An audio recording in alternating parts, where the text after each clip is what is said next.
Terima kasih yang terhormat Bapak Kapolda, yang saya hormati rekan-rekan pejabat utama Polda Metro Jaya, dari Puslapfor, Densus, dari KPAI, dan rekan-rekan media semua yang berbahagia. Pada kesempatan yang baik ini, saya akan menyampaikan tentang analisa pasca ledakan yang terjadi di SMA Negeri 72 Jakarta, yang terjadi pada hari Jumat 7 November 2025. Pasca ledakan terjadi, jajaran Satuan Brimopolda Metro Jaya diperintahkan oleh Bapak Kapolda langsung menuju ke TKP. Kami bersama tim Jibom dari Detasemen Gegana langsung menuju ke TKP. Kemudian ada beberapa langkah yang kami lakukan di sana, yaitu membuat zona perimeter. Untuk zona merah itu di titik ledakan, zona kuning itu untuk rekan-rekan dari tim Jibom Gegana bekerja, kemudian perimeter zona abu-abu itu zona terbatas, dan kemudian kita membuat zona hijau itu di luar lingkungan sekolah, di luar pagar. Itu kita nyatakan betul-betul aman dan steril untuk yang di luar pagar. Jadi mohon maaf untuk rekan-rekan media, beberapa waktu yang lalu kami tempatkan di luar pagar karena itu memang sesuai dengan SOP demikian. Dan termasuk masyarakat juga bisa berada di zona hijau tersebut.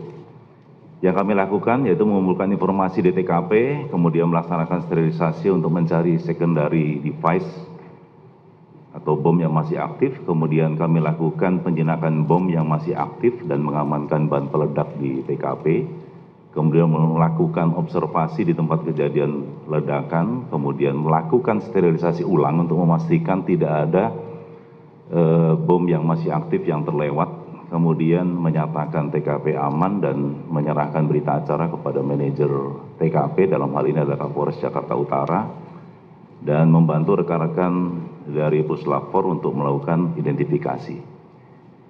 Dari langkah-langkah tersebut, kami mendapatkan ada dua TKP peledakan, dua peledakan bom. Yang pertama yaitu di masjid, di dalam masjid di lingkungan SMA Negeri 72 tersebut. Kami menemukan beberapa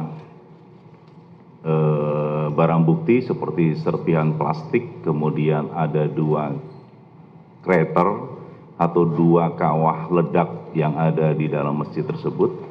Kemudian kami temukan paku, kemudian ada juga potongan tas, kemudian ada switching rocker dan seterusnya yang berkaitan dengan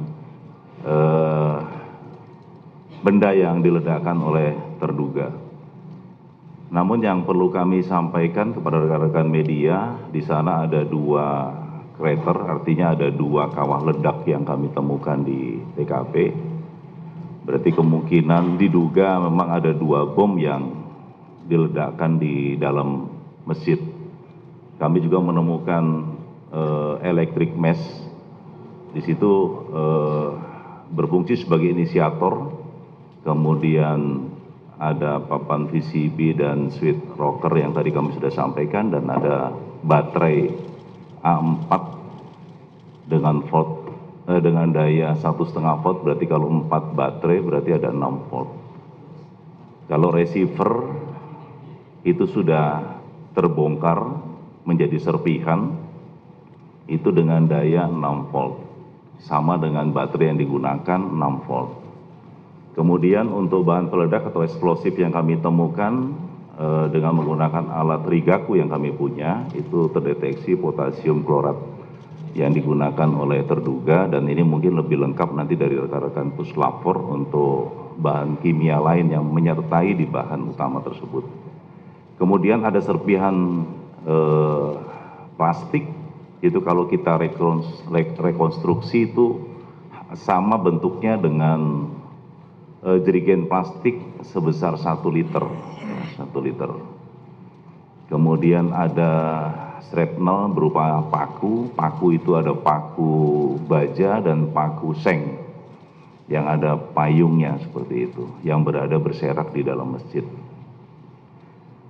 Dari beberapa barang bukti kita analisis bahwa power yang digunakan oleh terduga itu dengan menggunakan 4 buah baterai A4, kemudian inisiatornya adalah electric mesh, kemudian eksplosifnya mengandung potasium klorat, kemudian switchingnya menggunakan receiver yang dikendalikan dengan remote.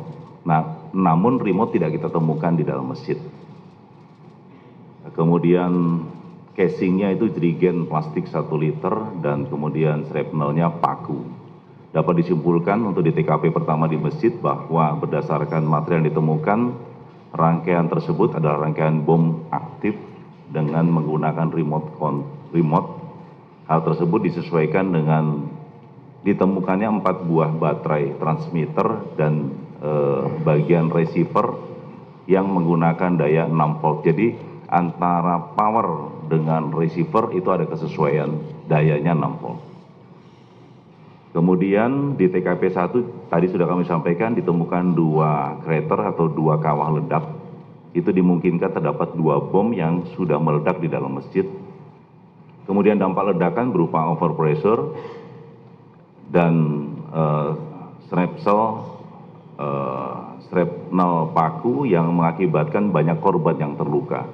Kalau untuk overpressure ini mengakibatkan banyak luka kendala dengan gendang telinga untuk para korban yang ada dalam masjid. Itu untuk TKP yang ada di dalam masjid. Jadi ada 2 bom yang diledakkan di sana. Kemudian untuk TKP yang kedua, posisi itu ada di bank sampah dan di Taman Baca. Untuk di Taman Baca kami mendapatkan barang bukti berupa bom dengan casing kaleng minuman bermerek Coca-Cola, dilengkapi dengan sumbu bakar, dan di sebelahnya terdapat remote. Jadi berdasarkan temuan tersebut, analisa kami bahwa terduga pelaku itu meledakkan posisi yang bersangkutan tidak di dalam masjid. Karena remote kami temukan di Taman Baca. Kondisi masih aktif untuk bom tersebut. Kemudian untuk di bank sampah kami menemukan ada 4 bom, 2 yang sudah diledakkan dan 2 yang masih aktif. Kami lakukan X-ray dan tidak terdapat rangkaian elektronik di dalam bom yang di bank sampah. Bom yang di dalam bank yang terdapat kami temukan di bank sampah tersebut menggunakan casing pipa ukuran 3/4 mm dengan panjang kurang lebih sekitar 20 cm. Itu untuk yang 2 sudah meledak, itu namun tidak sempurna meledaknya, jadi tutup casing yang meledak, namun casing pipanya tetap utuh, ya, tetap utuh. Dan 2 yang masih aktif sudah kita, karena kami tahu tentang cara teman-teman dari Jibom untuk melakukan pembongkaran bom secara manual, tidak ada rangkaian elektronik, sehingga kami temukan di sana. Untuk powernya adalah sumber api, inisiatornya itu sumbu bakar, firework. Jadi kalau tidak dibakar ya bom itu tidak meledak. Namun yang 2 itu dibakar oleh terduga pelaku. Kemudian eksplosifnya sama, menggunakan potasium klorat. Switchingnya itu inisiasi waktu, jadi tergantung panjang pendeknya sumbu. Kalau sumbunya panjang ya lebih lama waktunya, kalau sumbunya lebih pendek itu lebih cepat. Itu switchingnya. Kemudian casingnya ada 2, kaleng minuman merek Coca-Cola dan pipa logam ukuran 3/4 mm. Dapat kami simpulkan bahwa berdasarkan material yang ditemukan, aktivasi bom menggunakan sumbu api. Kemudian yang di Taman Baca ditemukan 1 bom bakar dengan casing kaleng minuman bermerek Coca-Cola dengan kondisi masih aktif dan saat ini sudah diamankan oleh Detasemen Gegana Satbrimo Polda Metro Jaya untuk barang bukti tersebut. Kemudian di bank sampah itu ditemukan 2 yang sudah meledak dan 2 yang masih aktif. Itu pun yang masih aktif sudah kita amankan di markas Gegana Satbrimo Polda Metro Jaya. Berdasarkan hal tersebut maka dapat kami simpulkan bahwa total di TKP kami temukan 7 buah bom dengan rincian sebagai berikut. Di TKP 1 itu 2 bom sudah meledak dengan aktivasi receiver yang dikendalikan dengan remote control, yang remote-nya kami temukan di Taman Baca. Kemudian di TKP kedua ditemukan dua bom sumbu bakar dengan casing pipa 3/4 inci, kondisi sudah meledak namun tidak sempurna atau low order sehingga hanya tutupnya saja yang hancur. Nah, ini berkesesuaian juga dengan terduga ada bagian tubuhnya yang luka di sana. Kemudian 2 bom sumbu bakar dengan casing pipa logam 3/4 inci, kondisi masih aktif. Dan 1 buah bom sumbu bakar dengan casing kaleng minuman merek Coca-Cola juga kondisi masih aktif. Jadi dari 7, 4 yang meledak, 3 yang masih aktif sudah kita amankan di Markas Gegana Satuan Brimob Polda Metro Jaya. Demikian rekan-rekan media yang dapat kami sampaikan. Kami kembalikan ke Bapak Kabid Humas. Terima kasih.